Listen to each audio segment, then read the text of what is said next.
Hello दोस्तों, इस प्यार को क्या नाम दो स्टार प्लस के मोस्ट पॉपुलर शो में आपको दिखाया जाएगा। आस्था जो होती हैं वो ये बात सुनकर बहुत ज़्यादा टूट जाती हैं कि अब उनका डिवोर्स जो है वो हो गया। वो अपने कमरे में जाती हैं और जाके मंगलसूत्र को पकड़ती हैं और सोचने लगती हैं कि वो कितना अच्छा पल था कि जब मेरी और श्लोक की शादी हुई थी। लेकिन अपने मन ही मन में बात कर रही होती हैं, कहती हैं कि श्लोक, तुमने कभी मुझे अपनी पत्नी आखिर क्यों नहीं समझा? क्यों तुमने मुझसे इतनी घृणा करी? जो काम मैंने नहीं किया उसका भी जो दंड है वो मुझे ही मिला है। क्यों तुम मेरी ज़िंदगी से ऐसे खेल गए? और रो रो के बुरा हाल हो रहा होता है। फिर वाली बात को याद करती हैं, कैसे तुमने मेरे साथ 7 वचन लिए थे लेकिन तुमने निभाया तो एक भी नहीं है। आज तो जो होती है अपने मंगलसूत्र को उतारने वाली होती हैं, सोचती हैं कि शायद अब इस मंगलसूत्र का महत्व ही क्या रह गया है। उसके बाद वो मंगलसूत्र को उतार कर साइड में रखने वाली होती हैं कि फिर उनके मन में ख्याल आता है कि शायद एक चांस और दे दिया जाएगा श्लोक को, कहीं सब कुछ ठीक ना हो जाए। उधर श्लोक जो होते हैं बहुत ज़्यादा ड्रिंक कर रहे होते हैं और कहते हैं कि अब तो चाहे कुछ भी हो जाए, मैं बाबा की इज्जत के लिए तो मैं इस घर में लाकर ही रहूँगा। और वो जो पट्टी आस्था उनके हाथ में बांधती है उसको वो खोल देते हैं, क्योंकि कहते हैं कि इस पट्टी का इतना दर्द नहीं है जितना तुमने मेरे बाबा को दर्द दिया है। उस दर्द की सज़ा तो तुमको मिलकर ही रहेगी। मैं तुम्हें इस घर में वापस लाकर ही रहूँगा। उधर अंजलि जो होती है खाना वगैरह खा रही होती है कि तभी सोजल की आई जो होती हैं वो सोजल की तरफ को बार बार इशारा कर रही होती हैं।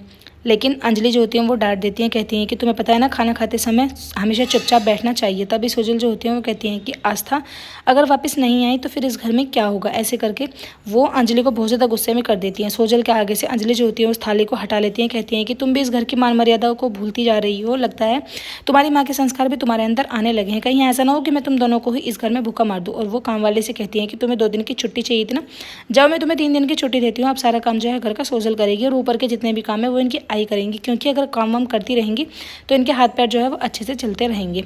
इतना कहने के बाद वो अपने खाने की थाली से वहाँ छोड़कर उठ जाती है और चली जाती है। तभी सोजल जो होती है वो कहती है कि पता नहीं आई तू मुझे क्या क्या बुलवाती रहती है, तेरे कहने पर मुझे बोलना ज़रूरी था क्या? देखा, तेरी वजह से हमेशा मैं फंस जाती हूँ। पता नहीं मैं क्यों इतना ज़्यादा सोच लेती हूँ तेरी बातों को। कि तभी सभी लोग जो होते हैं वो नेक्स्ट डे खाना खा रहे होते हैं।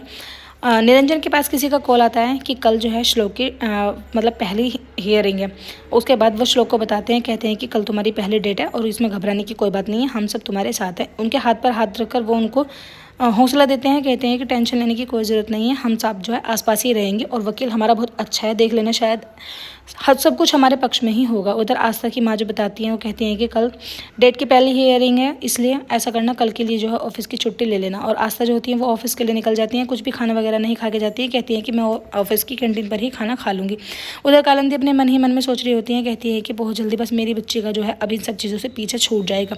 श्लोक अपने ऑफिस में बैठ के गेंद को ही इधर उधर मार रहे होते हैं कि आस्था उनके पास जाती है, जाके फाइल रख देती हैं, कहती है कि इस फाइल को चेक कर लेना। उसके बाद श्लोक जो होते हैं वो कहते हैं कि अच्छा फाइल तो मैं चेक कर लूँगा, लेकिन तुमने प्रेजेंटेशन तैयार करी क्या? उसके बाद आस्था का पेन जो होता है वो नीचे गिर जाता है, जिसको उठाने के लिए वो झुकती हैं। तभी श्लोक जो होते हैं वो कहते हैं कि चलो कम से कम तुम झुकी तो सही मेरे चरणों में। वो कहते हैं कि नहीं, मैं तुम्हारे पैर छूने के लिए नहीं बल्कि पेन उठाने के लिए झुकी थी, क्योंकि हम दोनों का बराबर का रिश्ता है, इसमें झुकना और ना झुकना ही क्या होता है। दोनों के बीच में फिर से बहस होने लगती है। आस्था वहाँ से गुस्से से चली जाती हैं, कहती हैं कि मुझे तो तुमसे कोई बात ही नहीं करनी है और फिर कल देख लेना, पहली हियरिंग है, देखते हैं अब क्या होता है, और मैं तो तुम्हारे साथ काम भी नहीं करना चाहती। तभी श्लोक जो होते हैं वो कहते हैं कि मर्जी या गैर मर्जी, काम तो तुम्हें मेरे साथ करना ही होगा, क्योंकि तुमने कॉन्ट्रैक्ट जो साइन किया है 1 साल का, इसलिए इतनी जल्दी इतनी आसानी से अब तुम मेरे चंगुल से निकलने वाले नहीं हो।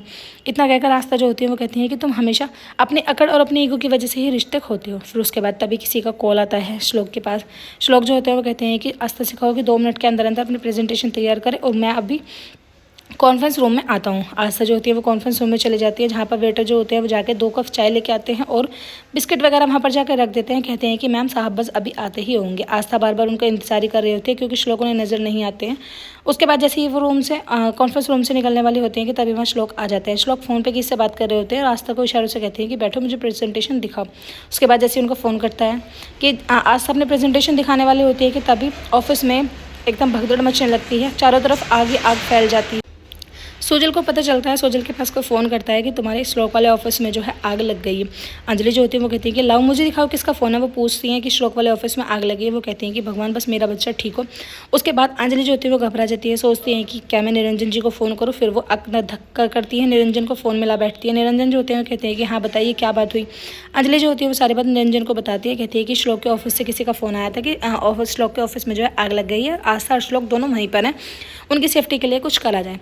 तभी सोजल की आई जो होती है वो बार बार यही सवाल करती है कि आस्था श्लोक के पास क्या करने गई, क्योंकि किसी को नहीं पता है कि आस्था अपनी जॉब जो है वो श्लोक के ऑफिस में ही कर रही है। श्लोक और आस्था का दोनों का दम घुटता होता है, बहुत ज़्यादा खांसी होती है, क्योंकि चारों तरफ धुआं धुमार ही हो जाता है और इनके लिए कोई रास्ता नहीं होता है इधर उधर निकलने का। फिर उसके बाद ही अपने ऑफिस के बाथरूम में जाते हैं, जहाँ पर श्लोक जो होते हैं वो आस्था से कहते हैं कि हमें धुएँ से और गर्मी से बचने के लिए हमें पानी का यूज़ करना होगा, इसलिए वो जो फुहारा वगैरह होता है उसको चला लेते हैं। शावर ले रहे होते हैं दोनों। तभी आस्था जो होती है वो श्लोक से कहती है कि कभी तुमने अपनी तरफ से मुझे प्यार नहीं दिखाया, हमेशा तुमने कहा है कि बाबा चाहते हैं कि मैं घर आऊँ। अगर तुम चाहते, तुम क्या चाहते हो आखिर ये बताओ, जो मैं तुमसे प्यार करती हूँ इस प्यार को आखिर हम नाम क्या दें, इस प्यार को क्या नाम दूँ मैं, अकेले ही मैं तुमसे प्यार करती हूँ। तभी दोनों के बीच में फिर से बातचीत होने लगती है। श्लोक जो होते हैं वह आस्था के करीब आने की कोशिश करते हैं, लेकिन जो आस्था की बातें होती हैं वो श्लोक को कहीं ना कहीं मंदिर में अंदर खटकने लगती है कि वो हमेशा बाबा के कहने पर ही क्यों सब कुछ करते हैं। क्या उन्होंने पहले आस्था से प्यार नहीं किया था? आस्था भी तो उनसे प्यार करती है ना, इसलिए श्लोक क्यों प्यार नहीं कर सकते। आस्था जो होती है वो कहती है कि अगर बाबा की जिद नहीं होती, तुम्हारी जिद होती, तो शायद मैं तुम्हारे घर ज़रूर चलती, शायद इस रिश्ते को एक मौका देने की कोशिश मैं ज़रूर करती। जैसे ही वहाँ से आस्था निकलने वाली होती है कि वो फिर से गिरने वाली होती है कि श्लोक उन्हें संभाल लेते हैं और उनका मंगलसूत्र जो होता है वो श्लोक के बटन में इला जाता है, जिससे ये कहती है कि देखो ये मंगलसूत्र भी अलग नहीं होना चाहता और फिर तुम तो इंसान हो। एपिसोड की रनिंग ऐसी होगी फ्रेंड्स, आने वाले एपिसोड्स में आपको दिखाया जाएगा। श्लोक और आस्था दोनों ही बाथरूम में बंद हो जाते हैं, जहाँ पर पब्लिक जो होती है बाहर से आवाज़ लगा रही होती है, आग को बुझाया जाता है और ये दोनों रोमांटिक हो जाता है। वीडियो अच्छी लगे लाइक करें, चैनल को सब्सक्राइब जरूर करिए।